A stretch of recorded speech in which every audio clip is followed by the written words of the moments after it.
Good morning, good evening, good afternoon. A very warm welcome to you to Leadership Insights with me, Prashant. आप सबको मेरा प्यार भरा नमस्कार. Now, as every week, we have another amazing guest with us today who will help us understand leadership a little deeper. And as always promised you that we'll bring in people who have a deeper understanding of leadership and more than that, who have deeper understanding of life. Now, today's guest is going to help us understand two topics that we're going to dig deeper into, which are close to my heart and which have been spoken about for years. I remember the first time when I joined an organization, I remember my manager talking to me about empathy, saying that Prashant, you need to be empathetic towards your customers. Empathy is the driver for customer service. And at that age, I did not understand it completely, but as I grew in roles, I understand that now that it's very important. And another word that's been in discussions for a very long time with my friends, with colleagues, with my coaches is burnout. A lot of people speak about burnout saying that we don't have enough time, we don't have enough balance between our work and our life, especially in pandemic today. That thin line between work and life seems to have disappeared completely, and that's causing a lot of burnout as well. So I thought we should talk to a guest. We should talk to someone who is an expert when it comes to empathy and who is an expert when it comes to burnout.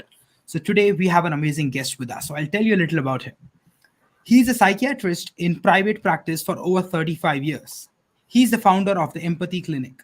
The clinic uses empathy to diagnose and treat a variety of mental health disorders in individuals and in couples.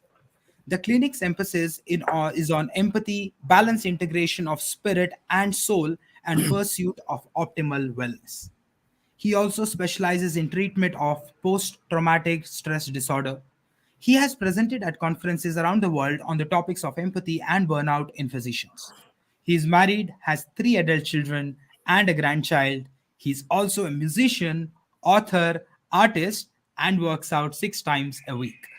He's also authored two books: Cake, A Guide to Reciprocal Empathy, and Deep Fried Nerves, a fictional novel that follows a burnout psychiatrist through to his recovery.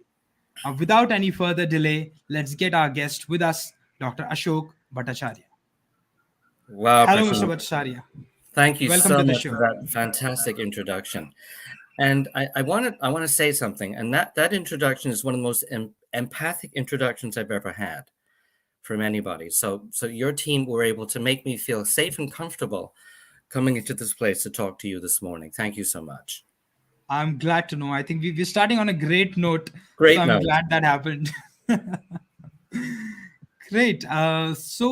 Bhattacharya, I'm sure you would have heard me speaking in the announcement video about empathy. I've spoken about burnout, and that's an expectation that I've set with the audience that we'll talk about it. Now, the reason why I wanted to talk about it is that empathy as a word, especially more than burnout, is used anywhere and everywhere. I see this like this is probably one of the first words I've heard when I entered the professional world. And it's been almost 20 years and it still rings everywhere that, be empathetic with your people, with your family, with your peers, with your everybody. Now, one thing that I have not understood, to be very honest, deeply is the meaning of that word empathy when people say get into other person's shoes. Now, I understand that the intent of saying that is to probably understand what that person is going through. But I also seem to be a little confused thinking that when I'm trying to get into other person's shoes, am I really getting into their shoes? Or am I actually getting them into my shoes? Now, this is what drove me to actually reach out to you to and get this conversation and understand empathy deeper. Now, when I went to your profile, I saw that you are the founder of Empathy Clinic. So I was like, okay, I'm meeting the right guy. I think this is a person who understands empathy. Then I saw that you've been doing this for 35 odd years. So I'm like, all right, a person has that life and professional experience. Then I went through your posts. And one of the posts that I read and that stuck in my head, I'll just read it out verbatim. It says, I have always believed that empathy can permit us to appreciate experiences we haven't had. It's not perfect, but it's a start. Empathy is imperfect. Now, when I read this, I did not understand it completely, but I knew I want to understand this. So, can we start with this? What does this mean? And why? What did you write, and what was running in your mind? Well, for years, I travel a lot, and sometimes I'll go into a shoe store in another country. Chile was probably the last time I thought about this consciously, and I'll buy a pair of shoes. So now I'm wearing a Chilean shoes. There's no way I'm going to know what it feels like to live in Chile because I'm wearing someone's shoes that was manufactured there. The problem with empathy is that it requires self negation. In other words, who we are, our experiences get in the way of being able to experience somebody else's experience. So when I was a child, my mum would tell me, Ashok, it's very cold out. You should put on a sweater. Now, she said it most sympathetically, but that's actually not empathy. If I was hot and sweaty, and I always was as a child, to put on a sweater was a nightmare for me. And so Mm. if she was being empathic, she might have said, Ashok, are you feeling hot and sweaty? Yes, mummy. Well, you probably don't want to put on that sweater then, do you? No, mummy. And then we would have had a better result. So the problem with empathy that with the shoes metaphor is if I put myself in Prashant's shoes, that's me in your shoes. I'm still experiencing me. If I get myself out of the way and then I try to experience you as you, I'm not contaminating my capacity to experience you. And let me tell you why that's important. If we take two people who come out of exactly the same experience, let's say that let's say that they both have cancer, they're going up in an elevator to get their cancer treatment, their heads are bald, they look at each other, they can't say, I know exactly what you're going through, because they've had Mm. their entire lives as well as that experience. True. How somebody experiences something is not just based on the moment, it's based on everything that they are as a person, their soul. And so if I do this with one hand and this with another hand, yes, we call that sympathy. When there's two things that have the same feeling, that's sympathy. And sympathy is a very useful emotion. And we see that when people are getting married and everyone's crying. We see that when there's funerals and everyone's crying, and the different, very, very different tears. But if you went up to someone and said, I know exactly what you're going through, the chances of you being correct are very close to zero. Mm. It's much better to say, I think I know what you're going through, but I'd like to hear your view of it. How does that feel to you? That's when empathy starts. I can say more, but I'll let you ask another question if you want. Sure, this is interesting what you said. What's running in my mind is that what you said, where if you put on somebody else's shoes, it's still you in their shoes. It's It's you not in their them. shoes. Yeah, right. So you would not be able to experience what they are experiencing. You will be able to experience what you are experiencing in their shoes. Right? Exactly So right, Prashant. the experience is not going to be the same. It might be similar for some reasons, but it definitely would not be the same. Now the question that's coming in my mind is that how do I empathize with somebody then? As especially since we're talking about leadership and this show is focused on leadership, as a leader, if I have to empathize with my people, where do I start? Well, it's an interesting question because human beings have been on the planet for about 300,000 years. We've been using language for about 50,000 years. So that means for a quarter of a million years, we've basically been using grunts and movements and nonverbal communication to understand each other. And I'm very sure that caveman was had empathy because we care about each other. The basis of empathy is caring about each other, even if it inconveniences you. And empathy can lead to compassion and kindness, and we'll get into that a little bit later. So when you look at very young children, I believe you have a child. Children get very concerned about how other people feel before they learn to speak. Mm. So we learn about how to read faces, how to read body posture, how to sense emotions, even before we learn how to speak. Leadership happens a little bit later, once we start to realize that, oh, I have value, I have self-esteem, I have confidence, and I can actually tell people what to do, and they might do it. We learn that a little bit later.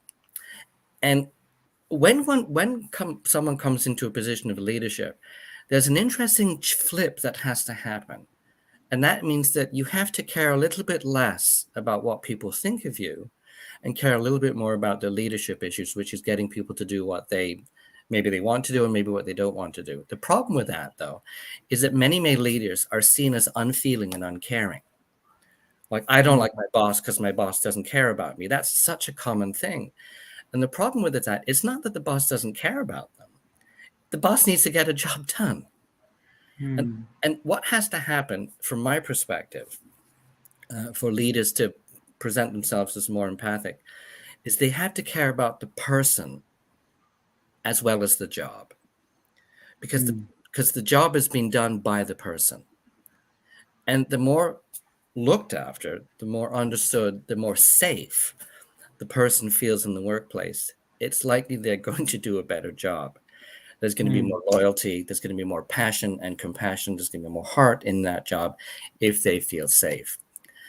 And the sad truth is that we have many examples in history where leaders who have gotten to the top of the pyramid are not very sensitive people. In fact, they might be narcissistic. But most leaders are absolutely not narcissistic at all. They're people just like we are, and they want to be liked. But if you want to be liked, you're going to have trouble being a leader. See that? There's that little flip that happens. True, because the focus then, so the balance that you're speaking about, the job and caring for your people, is the key here. If you I only think that's focus the key, about yes. caring about your people, is when you become somebody who wants to be liked and who just wants to take care of people, then the job suffers. But if you're somebody who's only focusing on the job and if you're not taking care of people as people, then you might get results, but in the long run, everybody suffers. Right? What's really interesting about empathy is a little bit of empathy goes such a long way. You don't have to be empathic all the time towards people that are in your life. You just have to be empathic some of the time, and sometimes only occasionally, to really have a powerful effect. A boss doesn't have to run around to their employees every day and say, "How you doing? How you doing? How you doing?" That the boss would spend the whole day doing that. But if the boss makes himself available, if they have a sensibility about themselves, that they will be open to that type of conversation if it was necessary, then that becomes a kind boss. And the interesting thing too, we can talk about boundaries at some point, but when you have boundaries and you have empathy, you can be seen as kind and you can get respect at the same time. That would be interesting to explore what you mean by having boundaries and being empathetic. Now, one thing again in that statement that intrigued me a lot was where you said that empathy is imperfect. It's not perfect, but it's a start. So, what do you mean by that? Well, you have a very nice voice, Prashant. But I'm also very sure that when you listen to the playback, you'll listen to your voice and you say, I don't sound like that. That's not how I sound, because we don't sound the same way on recordings as we sound to ourselves. True. Do you understand that? Yes. And so when I hear my voice, and I don't like my voice very much, but when I hear it on a recording, I say, I don't like that voice. So what's happening there? What's happening is that when we speak, our voice comes through air into our ears, but it also comes through our soul. It comes through our body. And if you stick your fingers in your ears, you can still hear your voice quite loudly. So when we speak, our voice is the combination of what's happening through the air, but also what's coming through our head. When I listen to you, I'm only hearing it through air. When you're listening to me, you're only hearing it through air. And when people actually hear each other on recordings, the person says, that doesn't sound like me. And the other person says, that sounds exactly like you. So for me, empathy is trying to listen to the way somebody sounds to them. And that's impossible. It's imperfect. But if you try to do that, that's a lot better than insisting, no, that's exactly how your voice sounds, because that's not how that voice sounds to them. So if we try to be empathic, knowing full well that there's a limitation on how much we can be empathic, that feels better than if we tell the person, nope, that's the way you sound. That doesn't feel safe. Mm. Because now a part of that person is being negated, which is how they feel about themselves on the inside. Empathy is looking for those hidden places on the inside that we don't see. Mm. And if I see one How, of you, how do I do that? how do you do what? How do you How look for do I the? look into those hidden places? Yes. You have to ask. You have to say how you're feeling. The person says, "I'm feeling great." You say, "Well, really?" When you just said that, there was a little twinge in your voice, or your movement changed. So, how are you really feeling? And once you Mm. show an interest and use your listening skills, because empathy is mostly a listening skill and an observing skill, you can create a safe place to tell you how they really feel. I mean, human beings have two sides. We have our outside side and our inside side. Mhm. And our inside side is full of all kinds of anxieties.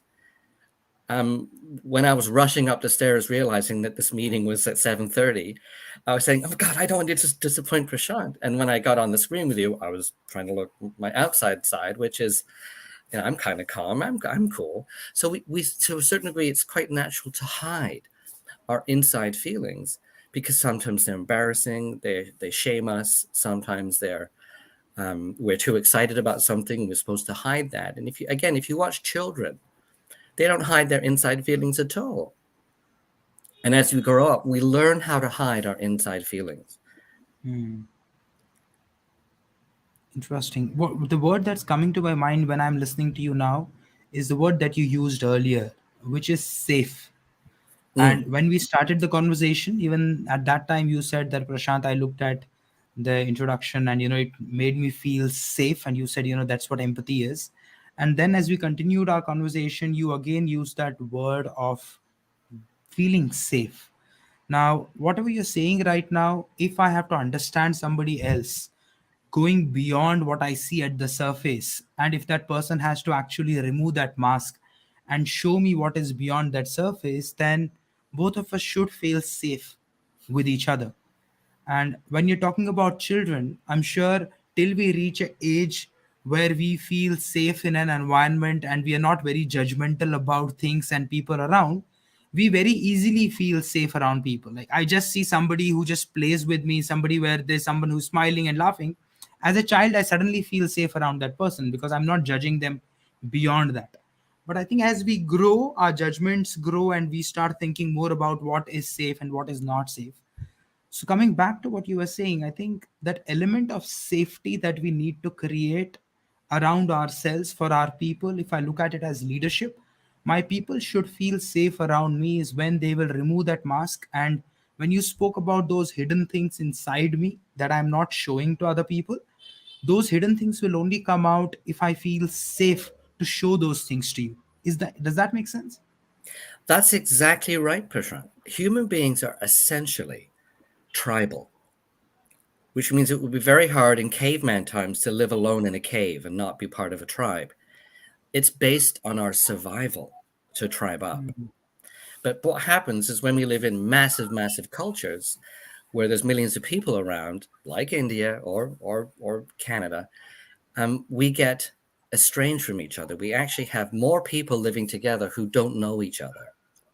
That alienation causes a sense of anxiety. There's lots of Mm. anxiety if you go into a place, you don't know anyone there. Maybe if you got a new job and there's a few hundred people at the workplace, nobody knows you. It's your first day there. They all know each other. They're all friends with each other. They're all talking about the football game, etc. And you're the new person there. You got to find. Oh my gosh, how am I going to break into the group? And so it's a bit of a sad commentary that human beings these days have so much anxiety about fitting in. And once you fit in, you can feel safer, and then you can feel that people can understand you and that you can understand people because there has to be mutual helping of people for Mm. people to feel the safest. And I think what's happened to a certain degree in our culture is that we've lost a bit of that. So people generally don't feel safe. So they either pretend to feel safe by putting on a face that looks safe, or they hide. And so you actually said, "Does anyone know this person?" No. Well, they've been working here for 2 years, and no one don't even go out for for a chai with them or anything. So I think it's important that this safety word is mentioned repeatedly, because it's relative in burnout as well. True. Now, what I'm thinking at this point of time is again coming to the element of how. Now, I understand that I need to make my people feel safe around me as a leader. I understand that if I make them feel safe, is when they will show me the face behind the masks that they are put in and actually be vulnerable around me, where I'm actually able to understand what they are going through, which means I'm really able to get into their shoes actually, if I just use that term. Now, for that to happen, what do I need to do? Now, I am a leader and I'm asking you, okay, Dr. Bhattacharya, I've been struggling with this. I don't think I'm able to bring out the best out of my people. I have tried, but I don't think I'm able to connect with my people and understand what's actually happening with them. What do I do? What would you tell me?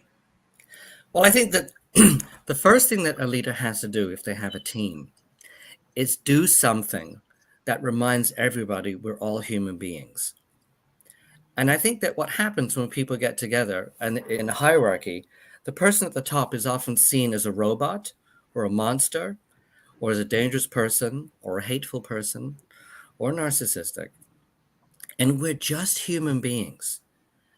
And I think about this all the time. If I see celebrities, I say hello. I don't run up and say, can I get my signature, etc. We're just human beings. And we forget that, even though we arrange ourselves into hierarchies. So a good leader and good employees, of course, they always function better when they feel like they're amongst human beings. But we have a task, and the task is that we have to get into our groupings and do our job.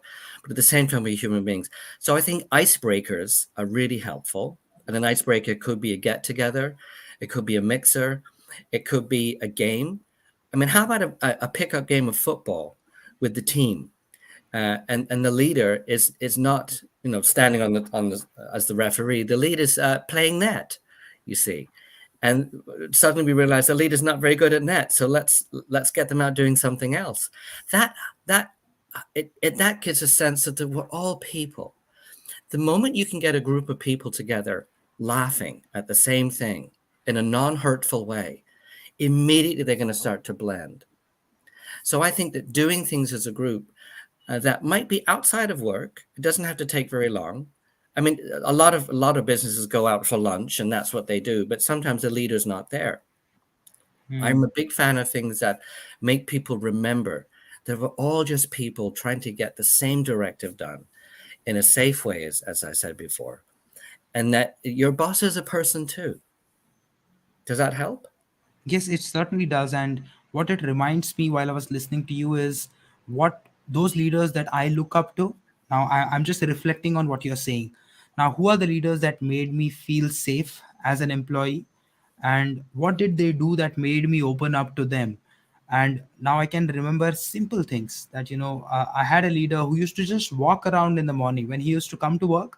He used to ensure that he walks around and just says hi, hello to everyone, and he used to observe people when he does that, which means his hi hello, as much as it just seemed like a routine, but he was observing. And then if he used to feel there is someone who is not the same today how he or she usually is, he used to call out that person saying that, like if it's me, it's like, Prashant, let's go for a walk or let's go for a tea. And he used to take me and saying that, so how are things? You don't seem to be the same how you usually are. Is everything all right? And and that used to give me that used to make me feel so cared for and so valued, that he's not somebody who's just doing a formality of going around and saying hi hello. He's observant of it, and I picked that up.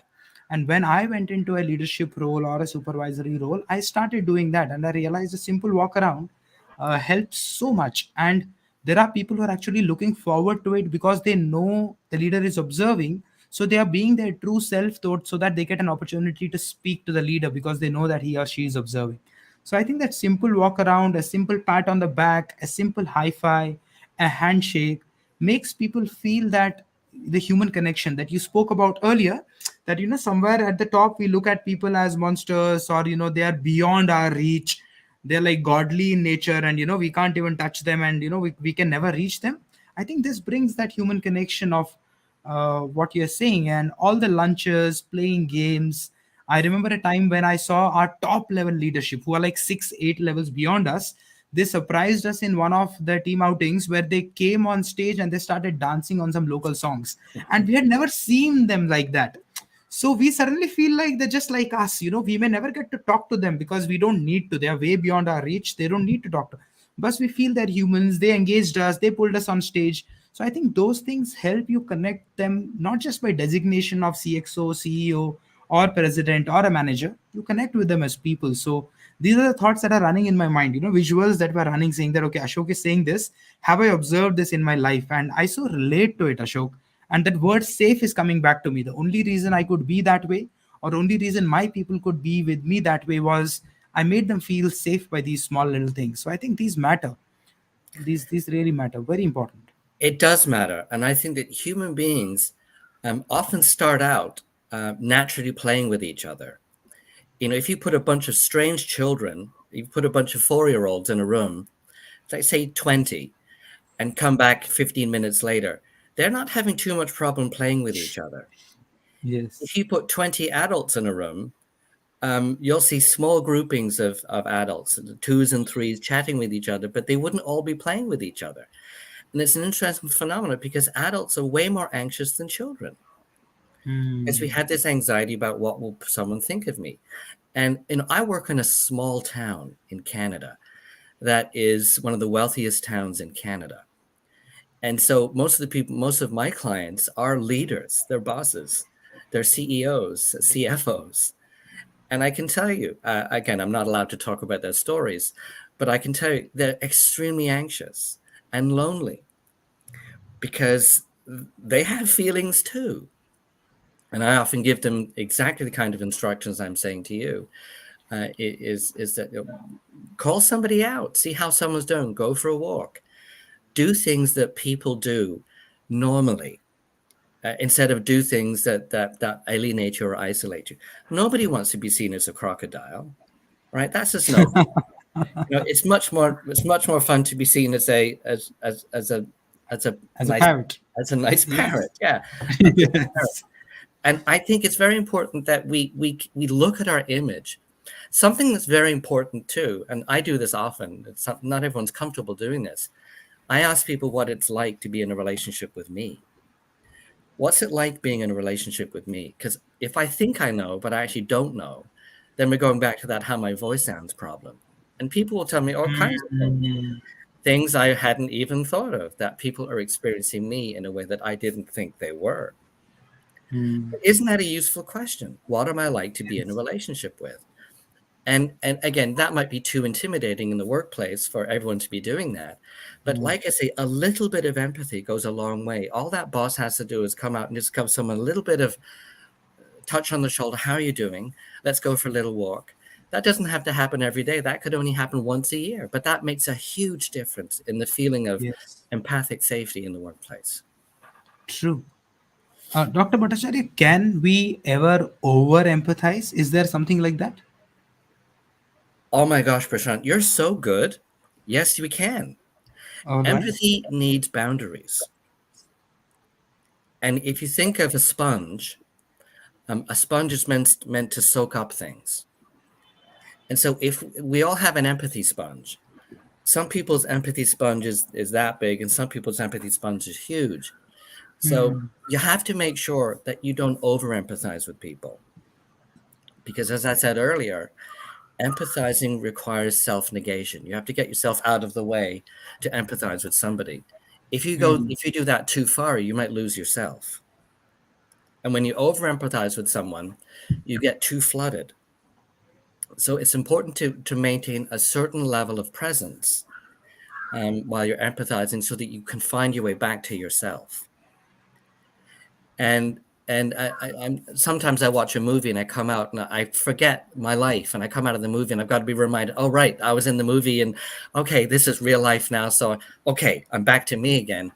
Well, wouldn't that be frightening if you come out of a movie and you never get back to you? and you realize that the movie keeps going, and that the movie actually extends out to the outside of that movie house and outside in the streets, and suddenly you can't get back to your life. How terrifying is that? But True. empathy has to have doors and windows so that you can look through them, open them, close them, and have some boundaries, because there are people who have hyper empathy and they're actually in a lot of pain. So let's explore this a little more. And this is very interesting in terms of over empathizing, because I remember talking to people, talking to leaders who do not empathize or do not take that route because they don't want to get involved in the personal life of their people. They're like, then my entire day would get busy only talking to people and exploring and understanding their personal issues. And that suddenly becomes my burden because now I know their story. So the way I look at them now changes. The way I have to treat them changes because I know more than I should know. Okay, so you're raising a very important point about confidentiality. So what I say to people, if I'm in that situation, I'll say, listen, I don't need to know what's going on, but it looks like there may be something that's either troubling you. Is there something I can do to help, though? I don't need to know what's happening. Is there something that would be Mhm. helpful? And the person might say, well, I need the afternoon off. Okay, well, let's see if we can cover your shift and do that. It might happen that their child is in the hospital having an operation, and they're so distressed they can't think. But you don't need to necessarily know the story. You just Mhm. need to get permission from the person. How can I help you? If the person if they feel safer, they might say exactly that. My child is in the hospital having an operation. Can I go? The boss will either say yes or no. But sometimes the boss doesn't need to know what the problem is, but how they can help. And that's why empathy doesn't have to know everything to start to become helpful. Wow, that's brilliant. So I reach out to someone not from a point of curiosity to understand what's going on, because that's not for me to know unless they want to share. But what they would expect from me as their leader is to ask them, is there anything I can do to help, or how can I help you? And if that person answers to that question by sharing what's happening in their life and giving a background and then telling us what they need, that's up to them. I never asked what's going on, Right. but I asked, how can I help? So I think that's very powerful. I'm not sure if it's very easy to understand the power of it by just listening to us here for a few seconds, but just a change of statement rather than intruding into somebody's life and asking what's going on. That question itself seems intrusive in nature because that person may or may not want to tell you what's going on. So they might just lie to your face or just say, no, everything is all right, nothing is going on. But if you ask that person a different question with the same intention to help by saying, how can I help you? Or is there anything that I can do to help you? Then the entire conversation changes. You allow that person to open up because you're not curious about what's happening. You're curious about how can I add value? How can I help? And that's what a leader can do. A leader can be helpful without having to know the private details of someone's life. I mean, someone might be going through a messy divorce. Someone might be having an affair and they're in trouble. You Absolutely. don't have to reveal all of your privacy to somebody else for somebody else to sense that there's something wrong and sense that they might be able to be helpful. Absolutely. This is wonderful conversation that we're having, and I feel so nice that we're talking about this because empathy as a word has been misused or overused. It's like everybody and anybody speaks about empathy. Like first thing about leadership, you go to any training, any conversation, any conference, one thing that will be on the slide will be empathy. But and another thing that will be on the slide will be you need to get into other person's shoes, you need to understand their feelings, their thoughts.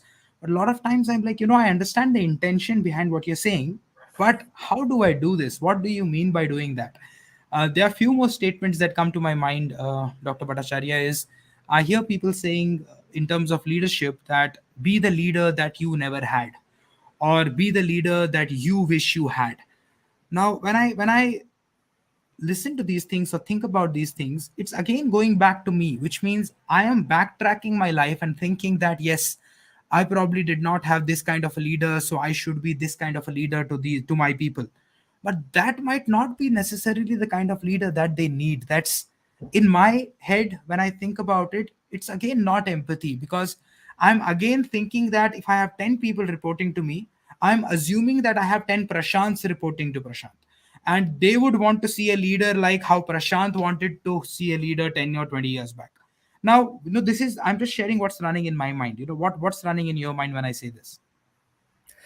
Well, I think the value of being a human being is that we're often good at just a few things. Like I'm really good at a very small number of things. Most things I'm lousy at. I can't fly an airplane, so I have to pay someone to fly me to India. I couldn't even make a computer, let alone a pencil. So I have to pay someone to help make a computer, and I even have to pay someone to make a computer. Now, money has enabled us to not know the people involved in making the things that we need. And True. so imagine if I had to know all the people who made this pencil. Uh, that might be like 20 or 30 people in manufacturing this pencil and getting to me. And if I had to have them over for supper and lunch and do favors for them. So we used to have a barter system where people would back and forth do favors for each other. Then we made money so that we wouldn't have to know people. And this, I mean, I'm not against money. It's not bad. But the problem is it creates that same issue of isolation and alienation. When a leader has 10 people, that again, they're not all Prashants, they're who they are. What you want to find in your employees as a leader is their unique skills that blend in to make the company stronger. And the leader may not have the skills that some of their employees have, which is why they've hired them, because that employee has a skill the leader doesn't have. And when you find people who have complementarity, then you can create a much stronger team. And the leader can celebrate the skills of their employees as individuals rather than have everyone competing with each other for the same skills.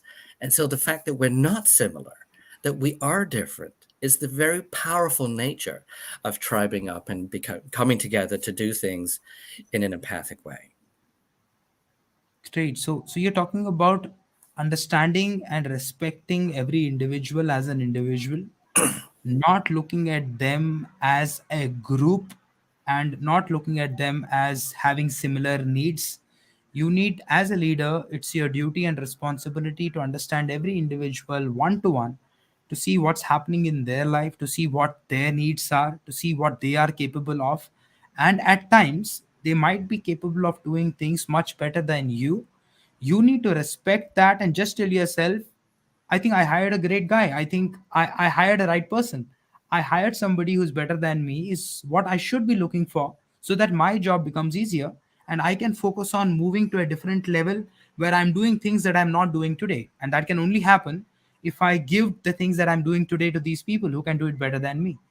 And that is also empathy, right? It's important to give people the space to be their best. And if you give Mm, someone the space to be their best, not only will they be empowered to be their best, they will be more loyal to that company and to their leader who's given them that space to be their best. If you squeeze somebody and say, this is what you have to do and have to do it this way, and the person says, well, I can't be my best there. Yes, they'll squeeze it out, but they're not going to feel the same way than if you give them that space to be their best.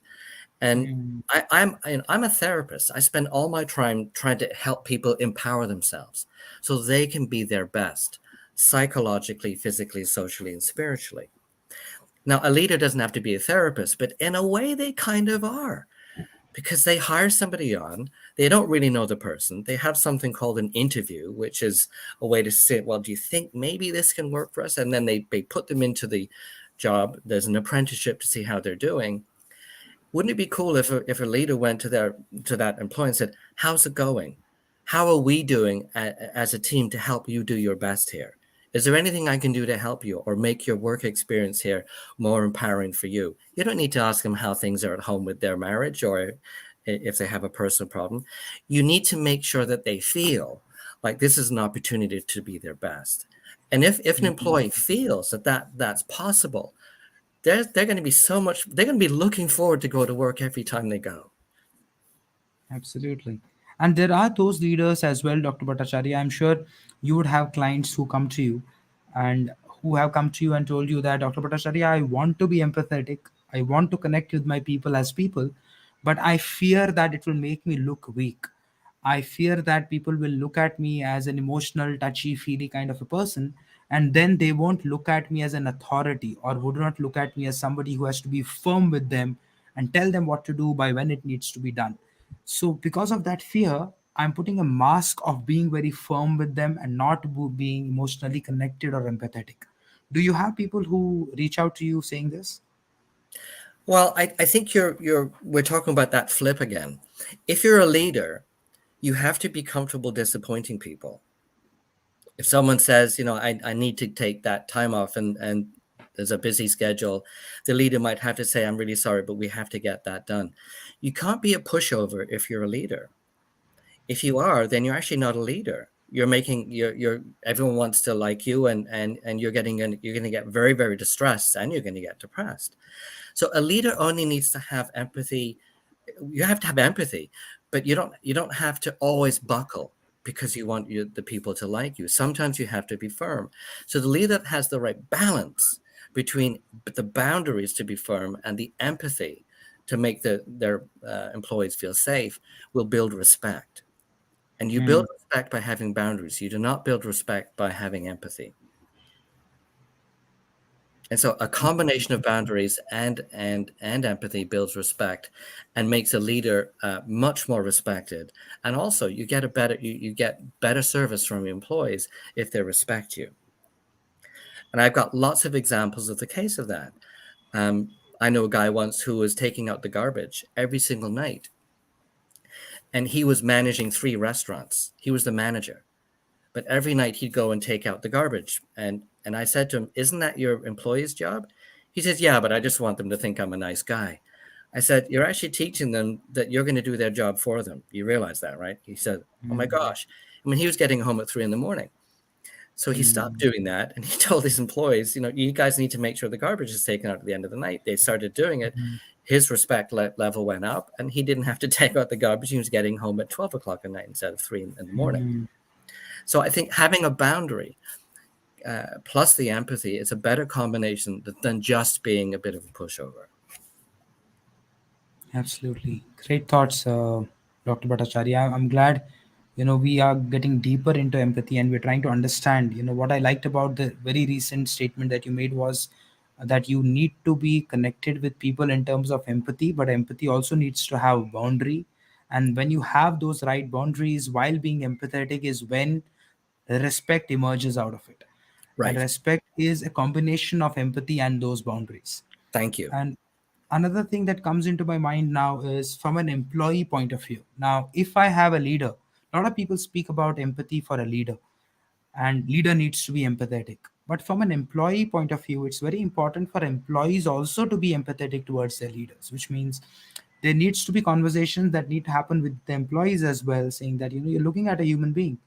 There is a person who has to get a certain job done, and you have been hired to do that job, and his or her role is to ensure that the job is getting done. So there will be times when this person will be tough with you. There will be times when this person will have to say no to things that you want, but you need to understand the end objective of his role, of what is expected from him or her. So employees also need to be empathetic with leaders, and not just the leader being empathetic towards his people. Well, I think Does I that? think employees can show empathy towards their leaders. And again, empathy, you don't have just a little tiny bit goes a long way. And empathy is not weakness. We have to know that. If somebody's trying to be empathic with somebody else, there's a certain level of vulnerability. But that vulnerability actually strengthens you. It doesn't weaken you. And if Hmm. you have a relationship with someone where they can tell you the truth about what's going on, and Hmm. it can go the same way for an employee to a leader as a leader to an employee. An employee can say to a leader, "Listen, I can see that there might be something. I don't need to know what's going on. Can I help?" And the leader might say, "Well, actually, I've got a big problem with my car today. I don't know what to do, and I've got all these things to do." And the employer might say, "Well, I can drive your car to get it fixed." And wait, and drive it back to the office. And then the leader can say, "That would really help me so much. Thank you so much." And they don't need to know all the details behind that. And now the employees has not only won a bit of favor with the leader because of empathy, but they don't need to know the whole story. And that leader, again, it builds a little bit of trust as well, because trust is important. We haven't used that word yet, but that's key. And suddenly everyone's realizing we're just human beings. If the leader's in a good mood and employees are in a good mood and they all feel safe enough to support each other without necessarily knowing the whole story, everyone's going to be much more excited to go to that workplace. True. And as you said, the word that we missed is trust. While all this happens, and we spoke about how respect would emerge if we have boundaries while we are empathetic with each other, what would also happen with due course of time is that the trust, the bond between people would become stronger. And another word that you used was truth. When I know that I can be true to my people and my people know that we can be true to our leader, now that truth, irrespective of how it is, that truth itself builds that trust. And I think that's very powerful. Where I know that it's a safe environment where we can be true to each other, that builds a very strong element of trust. Well, trust works the same way as empathy. I think there's two types of trust. There's absolute trust and functional trust. And absolute trust is someone you would trust your life with. And functional trust is when you get into a cab and you ask the driver to take you to a place. You don't absolutely trust that person. You just trust Mm, that they're going to do the job. And in the mm, workplace, mostly it's functional trust. You just trust that people are going to do the job. You don't have to absolutely trust absolute people. trust. And same with empathy.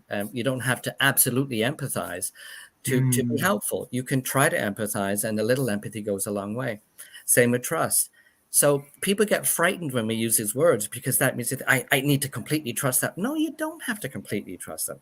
You just need to trust they're going to get the job done. You mean I need to completely empathize? No, you don't have to completely empathize. You just need to try to empathize, and a little empathy goes a long way. Once we start working that into the system, we create a much safer place to work, a loyal place, because trust builds loyalty, and people feel like excited to go to work. absolutely. As I feel so excited while I'm talking to you, because we're getting deeper into conversations, and what it's leading me to think is we have spoken about the positives of empathy. We have spoken about what it can bring to the table. And the second expectation that I had set for people in the announcement video yesterday was that we'll also talk about burnout. Mm, So while I'm transitioning from empathy to burnout, I'm thinking what's running in my mind is if there is lack of empathy, I'm just trying to relate these two. If there please is do. lack of empathy, there would be burnout. If I'm feeling burnout, it could also mean that I could be feeling that my people, my leader, or my team does not understand me. They don't understand what I am going through, and I'm not being you used this term earlier that if the leader gives enough space to people, and if I feel I'm not getting enough space, I think all these elements that you mentioned earlier, which are relevant and to empathy, lack of them or not doing them in the right manner or the right intensity could lead to burnout. This is my assumption that I'm making based on our conversation. You being the expert, please tell us, what is this burnout that everybody is speaking about, especially in the corporate world? And you have people who reach out to you for burnout. So, how do we deal with this burnout, or how do I stop burning? Well, Prashant, first of all, you need to know something. You're a very good listener. You're one Thank of the you. best listeners who has interviewed me really in such a long time. So Thank you. those listening skills are absolutely key, and you're a brilliant listener. So you need to know that. But I think when we get into a work situation, especially when we're going to talk about burnout, burnout and empathy are very closely related. And burnout happens in two ways. It happens because the individual burns out, and the culture that they're in is burning them out.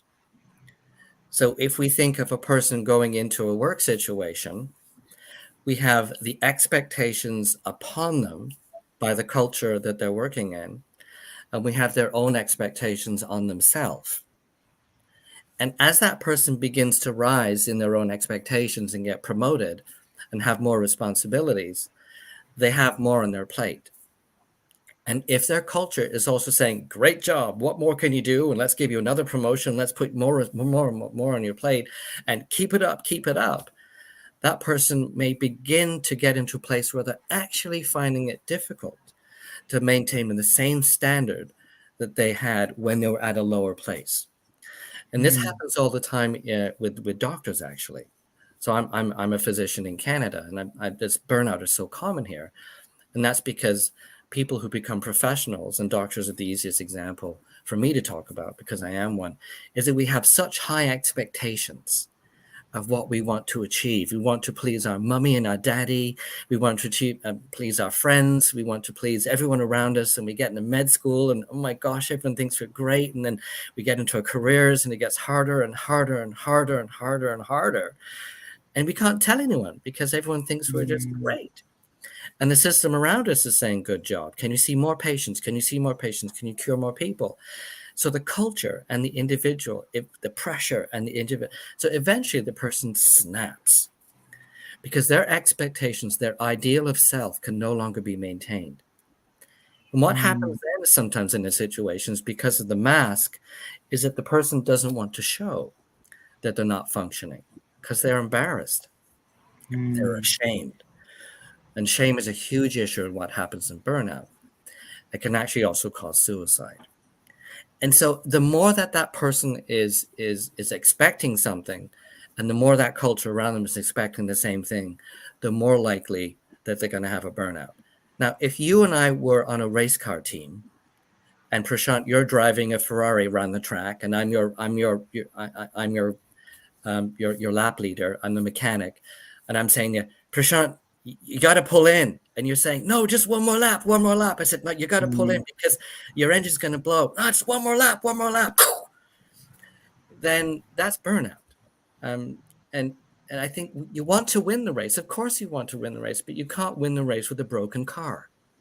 And that's what mm, happens to doctors, lawyers, and many professionals who get burnt out.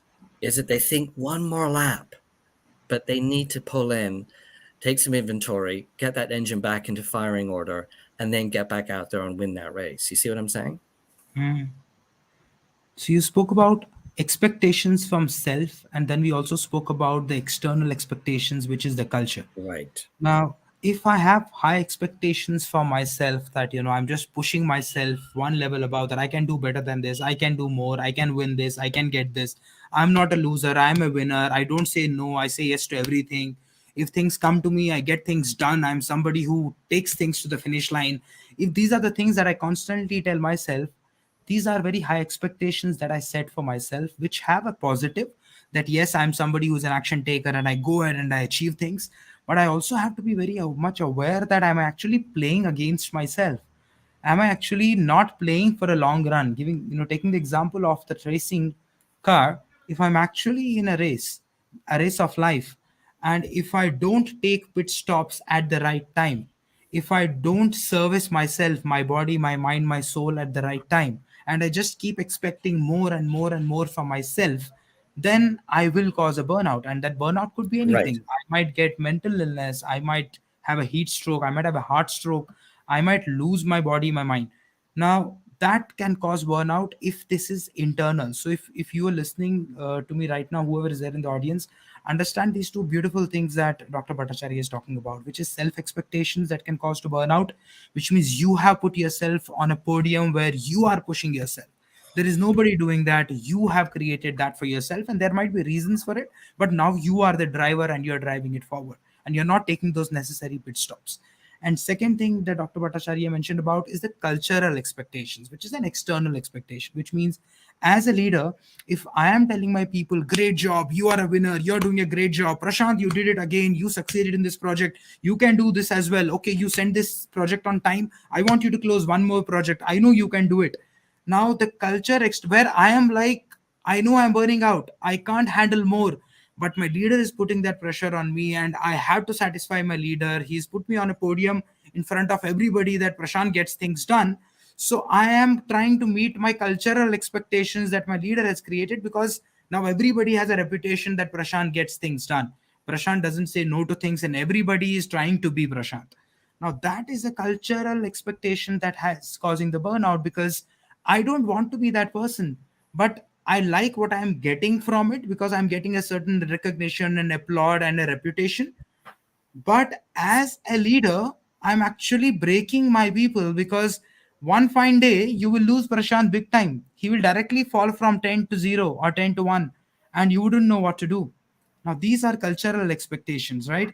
And these both are so important for leaders to understand and know, that are you under the burden of your self expectations and you're actually creating burnout for yourself? Are there people in your team who are burning themselves out because of their self expectations? Or as a leader, are you creating a culture which is causing everybody in your team to burn out? This is what's running in my mind. What do you think? You said it better than I can say it. I think that again, your listening skills are superior, so thank you for that. I think that when we start a culture, that and we have people, we have leaders, we have people inside that pyramid, it's important to know where the bar is. And if Hmm. the bar is so you can still breathe, we can do that. Now, if the bar Hmm. raises, maybe we can raise a little bit too. If the bar Hmm. raises and we can raise it, but there's a point though where the bar is raising, we can't rise anymore. Hmm. And that's when people get burnout, when the bar is above their reach Hmm. point. And I Hmm. think it's so important when we're dealing with human beings, and this is where empathy comes in. If we're running a really tight organization where it's really doing good stuff and everyone's great and the leaders are great, we still need to check in. How are you doing? How's your engine doing? Is your engine light on? Do you need to come in Hmm. for a pit stop? If you do, there's no shame.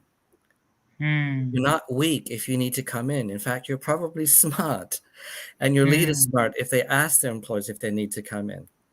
And if they do that on a regular basis, the chances of that whole organization burning out, or the Hmm. individuals in that burning out, or like in my office, the leaders burning out, that's reduced, and you get a productive, happy team who can't wait to get to work. But if you create a burnout culture where the individual burning out and the culture's burning out, nobody wants to go to work, and people go on stress leave because they can't face it. And then they have anxiety and depression, traumatic reactions. And sometimes people get suicidal, as I say. This is an egregious consequence of burnout.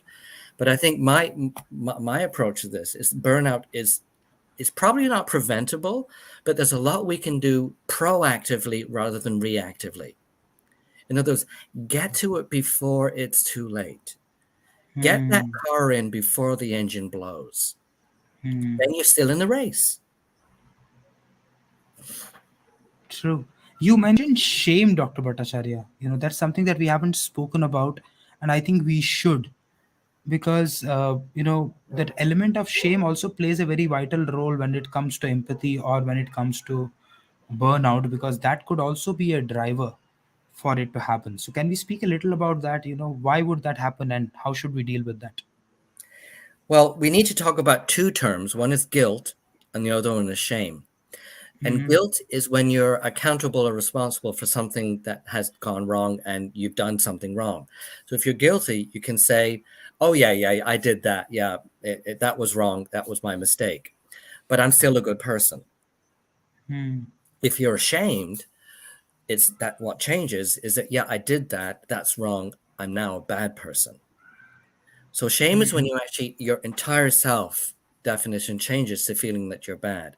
And shame causes people to want to hide. Shame Hmm. causes people to want to be silent and not speak. And the problem Hmm. with burnout, and burnout's really common in professionals, especially doctors, is that when doctors begin to get burnt out, they feel ashamed that they're no longer reaching the ideals that they expect of themselves and others expect of them. And that shame causes them to be silent. And that Hmm. silence can be lethal. And Hmm. so when we start to say, "So how you doing?" "Oh, I'm doing fine. I'm just doing great." "No, how are you really doing?" I'm doing fine. I'm doing great." "No, how are you really doing?" "I'm not coping at all." And that's what I see in my office. And it's again, that safe place is so important to make people feel that it's okay to be vulnerable. It's Hmm. okay to say how you really feel, and we will catch you. We won't throw you out. We won't throw you away. We will catch you, support you, and help you get back because you're a very valuable person in this organization. And if people can feel that you don't have to be ashamed, if you're having trouble doing your job.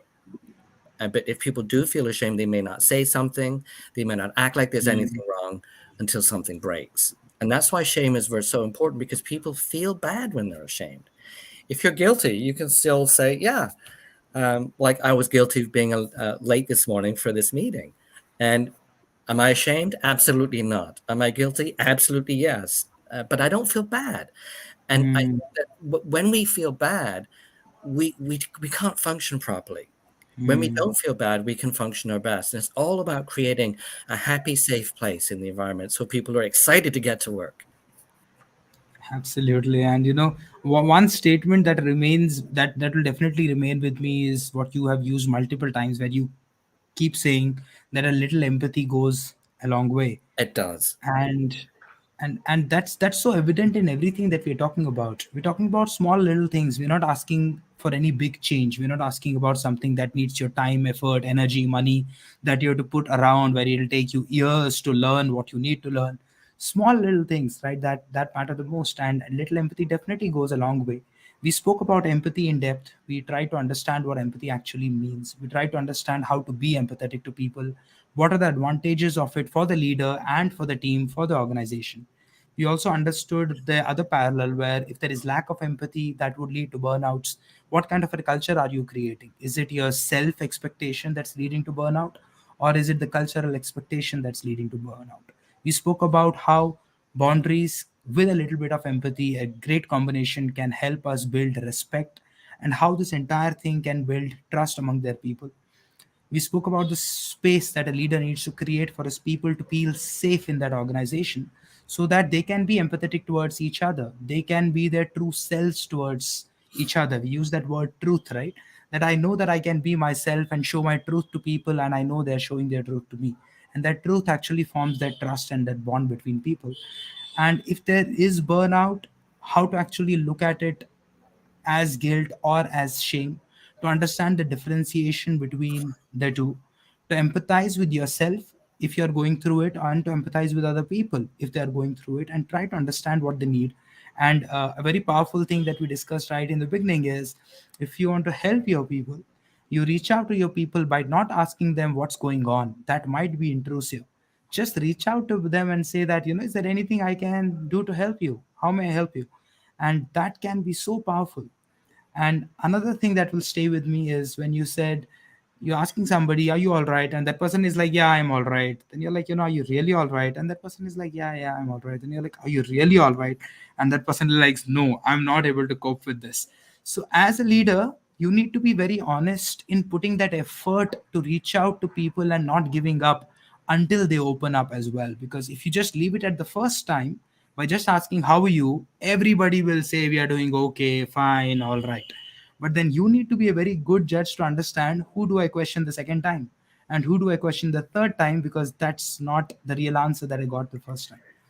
So this is what I captured from what you said, Ashok. And Yeah, just to add to again, that, I think it's helpful for a leader to say, if it's not okay, that's okay. We just need to sort out how we can be helpful.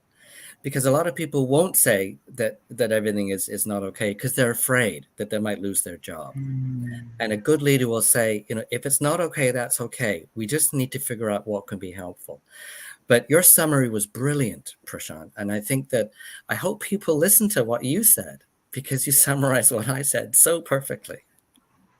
I just said what you said, and you said things so honestly, so realistically. We did not speak about things at the surface where we are just talking about things that sound good. We went deeper. For people who listen to this conversation, will be actually able to connect to what we were saying. I'm sure they can see themselves or their people in the conversation, saying that, I think this is what I do, or I think this is what I don't do, or I know somebody who is probably going through this. I'm sure our conversation will help people relate to themselves and people around, and I actually hope so. benefit I hope so. from this. So thank you so much for that. Any closing comments, anything that you would like to say before we close today's conversation? Yeah, absolutely. I think you're giving me an opportunity to do something I've never had before. I've been in my office for 35 years, and to be able to reach out to people as brilliant as you and share a conversation about the safety that can happen, the power that can happen and the pleasure that can happen when people can feel good at work is a very hopeful thing to do. Because if people believe that they can create um, so much joy and a sense of completion and a sense of productivity at work with people that they can feel safe with and a leader that understands them just enough to get along, I think we can have a much better work environment, but we can also have a better world. Absolutely. And thank you for Yes. helping me do that. Great. Thank you so much for those kind words. And thank you for being here today, Dr. Bhattacharya. One of the best conversations, one of the most real conversations, and one of the most free flow conversations that you've had on this show. So thank you so much for adding so My much pleasure. value. And thank you for your time.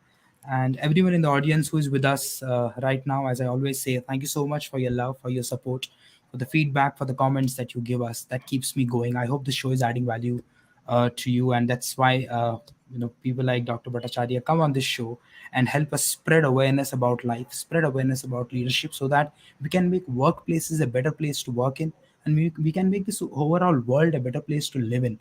That's the intention of whatever little we can do. And with that promise, we thank Dr. Bhattacharya for being here today. Thank you so much. And I thank all of you who are watching it now live and who will watch it in recording for your time that you've given us. And I'll see you next weekend with another amazing guest, and we'll dive into more perspectives of leadership and of life. Till then, take care. Have a happy weekend. Goodbye.